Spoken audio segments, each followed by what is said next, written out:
இன்னைக்கு நம்ம சபையிலயோ இல்ல நம்ம கூடி ஜபிக்கிறதுனால ஆத்மாக்களை ஆதாயம் பண்ற இடத்துல தினமும் அனுதினமும் ஆண்டவர் ஆத்மாக்களை ரட்சித்து கூட்டி கொண்டு தருகிறாரா, அந்த இடத்துல சேர்த்து கொள்கிறாரான்னு பார்க்கணும். அப்ப நம்ம அப்படிப்பட்ட ஜபிக்கிறவர்களா இருக்கணும். தேவனை துதித்து கொண்டு இருக்கணும். ஜனங்கள் எல்லாருக்கிட்டையும் நம்ம தயவை எப்ப கிடைக்க முடியும்?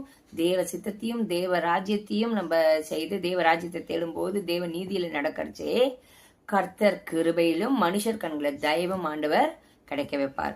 அப்ப நம்ம தேவனுக்கு பிரியமானதை செய்து தேவனை துதித்து வரச்சே தேவ சமூகத்துல நம்ம காத்திருந்து ஜபிக்கிறச்சே தினமும் சபையில ஆத்மாக்களை ஆண்டவர் சேர்த்து கொண்டே போவாராம்.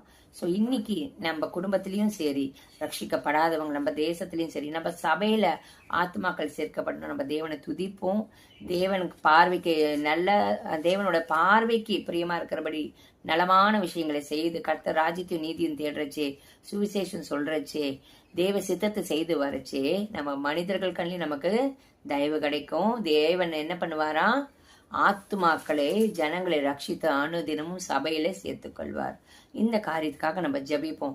இப்படிப்பட்ட எழுப்புதல் தான் நம்ம குடும்பத்திலயும் நம்ம சபையிலயும் நம்ம தேசத்திலயும் வேணும். அதுக்காக நம்ம ஜபிப்போம்.